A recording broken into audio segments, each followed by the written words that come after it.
दोस्तों नमस्कार। आज हम चर्चा करेंगे कश्मीर पर।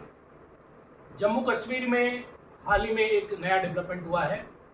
प्रधानमंत्री नरेंद्र मोदी ने वहाँ की सभी स्थानीय पार्टियों, कांग्रेस सहित सबको आमंत्रित किया है, जिसमें उन्होंने सबके साथ बातचीत की कि कैसे जम्मू कश्मीर में फिर से लोकतंत्र की पुनर्बहाली हो सके और भारत के जो स्ट्रेटेजिक इंटरेस्ट हैं वो भी बचे रहें और साथ ही जम्मू और कश्मीर के लोगों को लोकतांत्रिक व्यवस्था भी जो है वो मिल सके। यहाँ पर एक विशेष बात का उल्लेख मैं करना चाहूँगा कि भारत की जो मेन स्ट्रीम मीडिया है या भारत की जो ओपोजिशन पार्टीज़ है, उनका जो नेचर है, उनका जो स्वभाव है, वो आजकल ऐसा हो गया है कि हम दो अलग अलग एक्सट्रीम पर काम करते हैं। कुछ ऐसी मीडियाज है जो या पॉलिटिकल पार्टीज है, मान लीजिए, जो एकदम प्रो सरकार बातें करती है, सरकार की गलतियां उन्हें नजर नहीं आती। दूसरी ऐसी पॉलिटिकल पार्टीज या मेन स्ट्रीम मीडियाज है जो सरकार के अच्छे कामों को भी विरोधी दृष्टि से देखती है और उनमें भी बुराइयां ढूंढने की कोशिश करती है। यह जो परिस्थिति है, यह किसी भी हाल में देशहित में नहीं है।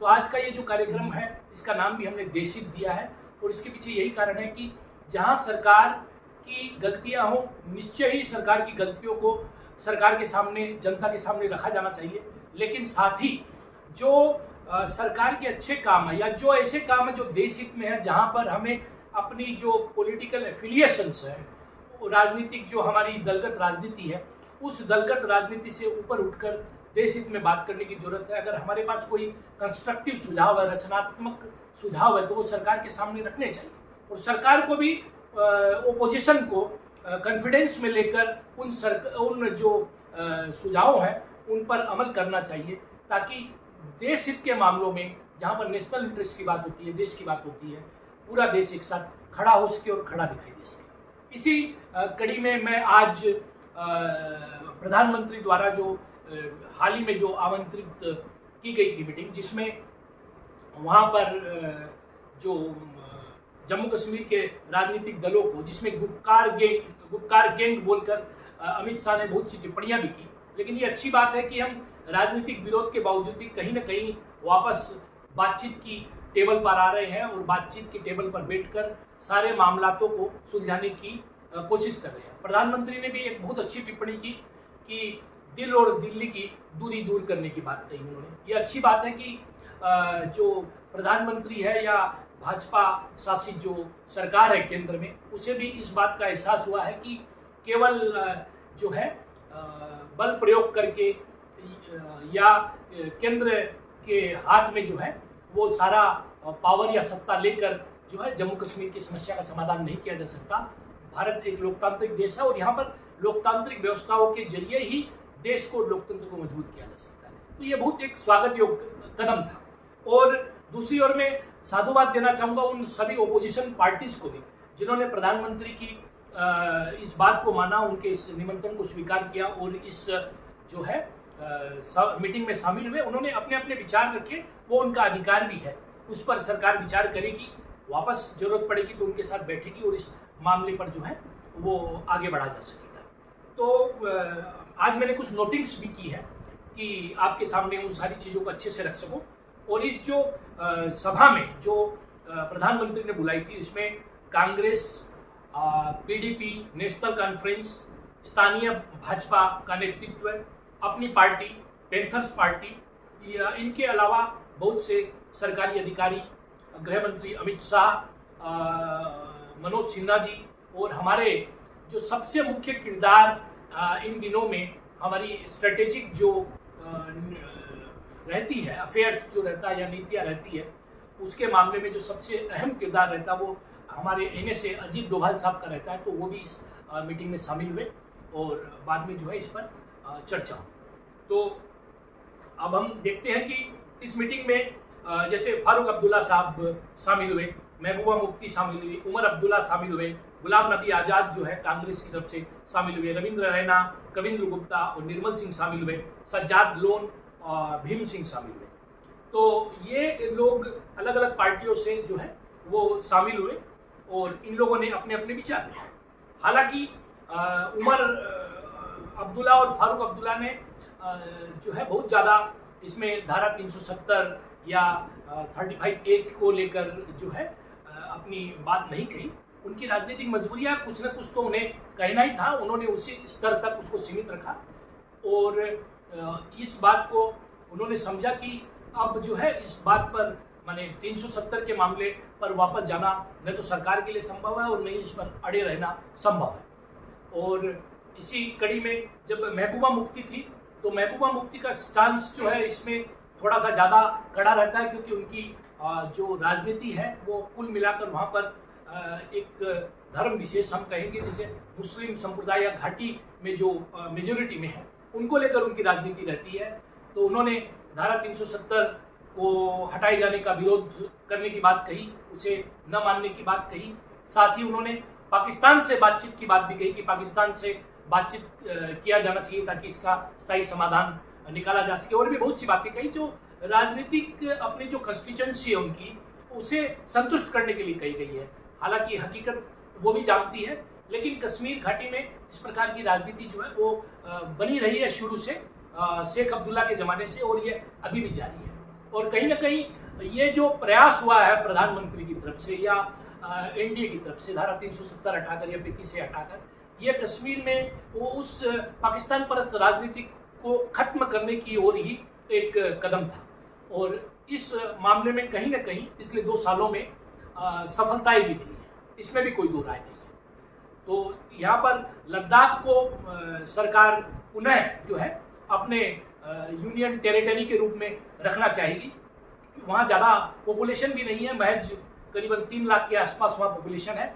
और वो आज चाइना के साथ हमारी जो स्थिति है उसको देखते हुए महत्वपूर्ण है कि हम उसे जो है सुरक्षित रखने के लिए वो केंद्र के हाथ में रहे और जम्मू कश्मीर को जो है राज्य का दर्जा दिया जाए। यहाँ पर एक और महत्वपूर्ण बात है जिस बात को लेकर जम्मू कश्मीर के जो राजनीतिक दल है, विशेषकर पीडीपी, नेशनल कॉन्फ्रेंस और कांग्रेस, ये तीनों को कुछ आपत्तियां हैं। वो है डिलिमिटेशन को लेकर। सरकार वहाँ पर पुनः विधानसभा चुनाव कराने से पहले जो है डिलिमिटेशन के जरिए जो है 7 सीटें जो है वो बढ़ाना चाहती है जम्मू कश्मीर की। जम्मू कश्मीर क्षेत्र में 7 सीटें बढ़ाकर वो जो राजनीतिक एक इम्बैलेंस है दोनों तरफ, एक घाटी की राजनीति में और यहाँ पर घाटी में लगभग 87 सीट है और इधर कम सीटें हैं, तो इस बैलेंस को कि घाटी में जो जीतता है या घाटी में जो जिसकी ताकत ज़्यादा रहती है वही जम्मू कश्मीर पर राज करता है, तो इस इम्बैलेंस को दूर करने की दिशा से भी डिलिमिटेशन केंद्र सरकार वहाँ पर करना चाहती है। वह चलिए एक राजनीतिक विषय हो सकता है, ये डिबेटेबल हो सकता है कि ऐसा क्यों किया जा रहा है। हालांकि घाटी की जो पॉपुलेशन है वह जम्मू के मामले में, जम्मू और अन्य क्षेत्रों के मुकाबले में जो है ज़्यादा भी है, तो ये डिबेटेबल हो सकता है। इसका क्या राजनीतिक हल होगा, कैसे राजनीतिक सहमति होगी, ये आगे आने वाले दिनों में देखने की बात होगी। किंतु जम्मू कश्मीर के मुद्दे को हम आज जो पूरी दुनिया में जो घटनाएं हो रही है उससे अलग करके इन आइसोलेशन नहीं देख सकते। जम्मू कश्मीर के मामले को अगर हमें देखना है कि वहाँ पर जो राजनीतिक प्रक्रिया शुरू हुई, क्या कारण है कि भारत सरकार ने अपने पहले के स्टैंड से एकदम जो है उल्टा रवैया या उल्टा रुख अपनाते हुए वहाँ पर राजनीतिक प्रक्रिया की बहाली के लिए सारा काम शुरू किया। हमारा जैसा कि हम जानते हैं ट्रैक टू डिप्लोमेसी के तहत पाकिस्तान के साथ भी हमारी बातचीत चल रही है, अजीत डोभाल साहब लगे हुए हैं उसमें, और पिछले 100 से ज़्यादा दिनों से वहाँ पर एक सीज फायर भी है। इसके अलावा तालिबान, जो अफगानिस्तान में तालिबान है, उसके साथ भी भारत की बातचीत चल रही है। और ये एक बहुत बड़ा शिफ्ट है भारत की फॉरेन पॉलिसी में कि तालिबान के साथ हमारी बात हो रही है। जैसे जब भी तालिबान की बात आती है तो हमें 2001 का वो वाकया याद आता है जब नेपाल के काठमांडू से IC-814 जो भारतीय विमान था वो हाईजेक कर लिया गया था और उसे पहले अमृतसर और फिर जो है काबुल के रास्ते कंधार ले जाया गया था। और हमने वहाँ पर जो है पाकिस्तानी टेररिस्ट मसूद अजहर जैसे लोगों को हमें छोड़ने को मजबूर होना पड़ा। तो ये एक बात है। उसी तालिबान के साथ हम अब पुनः बातचीत में लगे हुए हैं, या पाकिस्तान के साथ हमारे रिश्ते जो है वो नॉर्मल करने में लगे हुए हैं। तो इसके पीछे क्या कारण है? तो इसके पीछे जो आज की डेट में जो राजनीति चल रही है या जो चीज़ें चल रही है उसे समझने की जरूरत है। वह जो मुख्य बात है वो देश हित की बात है। यहाँ पर आज भारत सरकार ये जो कदम उठा रही है तालिबान के साथ बातचीत का, ये भारत के दूरगामी हितों को देखते हुए बहुत जरूरी है। और इसमें भारत की सभी राजनीतिक पार्टियों को जो है एकजुटता के साथ भारत के हित के लिए सरकार के इस कदम में उनका सहयोग करना चाहिए। जैसा कि हम सब जानते हैं कि इस साल सितंबर के अंत तक जो है वह अमेरिका अपनी जो ट्रूप्स है वह अफगानिस्तान से जो है विड्रॉ कर लेगा, और उसके बाद में वहां पर जो है मोटा मोटी तालिबान का राज होगा, ऐसा माना जा रहा है। तो इस स्थिति में हम जो देख रहे हैं कि तालिबान का जो राज होगा, ये स्थिति जो है भारत के लिए वहां पर प्रतिकूल हो सकती है। भारत ने पिछले 20 सालों में 2001 से 2021 तक भारत ने वहां पर जो है बहुत बड़ा इन्वेस्टमेंट किया है, विभिन्न क्षेत्रों में इन्वेस्टमेंट किया, वहाँ का एक पार्लियामेंट हाउस भी बनाकर दिया है। और सोशल और इंडस्ट्रियल सेक्टर में जो है हमने जो है वो किया है, इन्वेस्टमेंट किया है। तो भारत का ये जो रिकंस्ट्रक्शन ऑफ अफगानिस्तान में जो है रोल, इस रोल को जो है हम कैसे वहाँ पर बचा सकते हैं। हमारी वहाँ पर बहुत बड़े पैमाने पर हमारे अरबों रुपए वहाँ पर लगे हैं, तो इस अरबों रुपयों को हम कैसे बचा सकते हैं, यह एक बहुत महत्वपूर्ण बात है। तो ये सारे देखते हुए आज भारत जो है तालिबान से बातचीत कर रहा है, और तालिबान भी भारत से बातचीत को इच्छुक है, क्योंकि उसे एक प्रकार की लिजिटिमेसी इससे मिलेगी। पहले सिर्फ पाकिस्तान और यूएई ने ही उसे लिजिटिमेसी दी थी, किंतु अभी बदलते हुए सिनेरियो में उसे भी भारत की जरूरत है। और इसके अलावा एक और बहुत महत्वपूर्ण बात है कि अमेरिका जब वहाँ से निकल रहा है, तो अमेरिका जानता है कि अगर वहाँ से अमेरिका के निकलने के बाद में अफगानिस्तान को अगर केवल पाकिस्तान के भरोसे छोड़ा गया, तो यह एक बहुत गंभीर स्थिति होगी, क्योंकि कहीं ना कहीं तालिबान के ऊपर में जो है पाकिस्तान का इन्फ्लुएंस है, और फिर वापस वही जो स्थितियां है तालिबान की वह बनेगी, और वापस एक आतंक का दौर यहाँ पर शुरू हो सकता है। ऐसी स्थिति में पाकिस्तान को और चाइना के हितों को वहाँ बैलेंस करने के लिए अमेरिका चाहता है कि भारत की उपस्थिति वहाँ पर बनी रहे, और भारत यहाँ पर एक जो है मेजर रोल प्ले करे। तो यही सारी स्थितियां हैं जिसको मद्देनजर रखते हुए भारत ने जो है अपनी जो राजनीति है, स्ट्रेटेजिक जो अफेयर्स है या जो विदेश नीति है, जो पहले हम पूर्व की ओर देखते थे, अब हमने पूर्व के साथ साथ पश्चिम की ओर भी देखना शुरू किया है। और इसमें हमने जो है यह एक कदम लिया है जो बहुत ही सराहनीय कदम है, और आज के परिप्रेक्ष्य में यह आवश्यक भी था कि भारत अपने हितों को साधने के लिए जो है, अपने हितों को बचाए रखने के लिए और अपनी जो विदेश नीति है उसमें लचीलापन लाए, और कहीं भी कोई ऐसा नहीं हो कि जो है वो हमारा शत्रु था या वो हमारे शत्रु है। ये जो स्ट्रेटेजिक माहौल होते हैं उसमें कोई भी न तो परमानेंट शत्रु होते हैं और न ही कोई परमानेंट मित्र होते हैं, ये स्थितियां बदलती रहती है। किसी समय हम सोवियत संघ के साथ थे, आज कहीं ना कहीं हमारा झुकाव जो है वो अमेरिका के साथ ज़्यादा है। तो ये स्थितियां बदलती रहती है। इसमें मुख्य बात यह है कि हम अपने देश के हितों को कैसे बचाएं।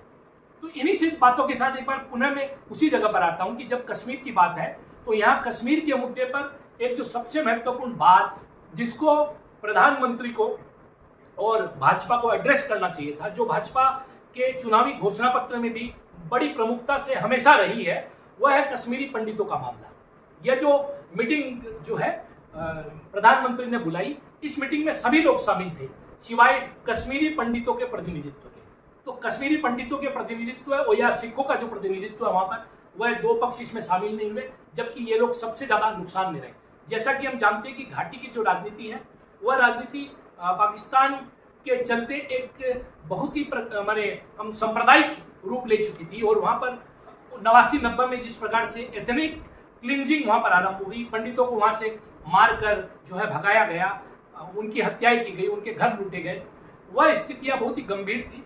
2 वर्ष के शासन में प्रधानमंत्री मोदी को चाहिए था कि वो पंडितों के रिहेबिलिटेशन के लिए वहां पर व्यवस्था करते, पंडितों की वापसी घाटी में हो इसके लिए व्यवस्था करते, किंतु इस जगह पर कहीं ना कहीं मोदी फेल रहे। और ये जो कश्मीरी पंडितों का मामला है, तो एक बात स्पष्ट होनी चाहिए कि कश्मीरी पंडित वहाँ के भूमिपुत्र है, उनको उनका अधिकार मिलना ही चाहिए था। और ये ऐसा नहीं होना, कहीं ना कहीं मैं मानता हूँ कि इस मीटिंग में की कुछ विफलता मैं इसे कहूँगा।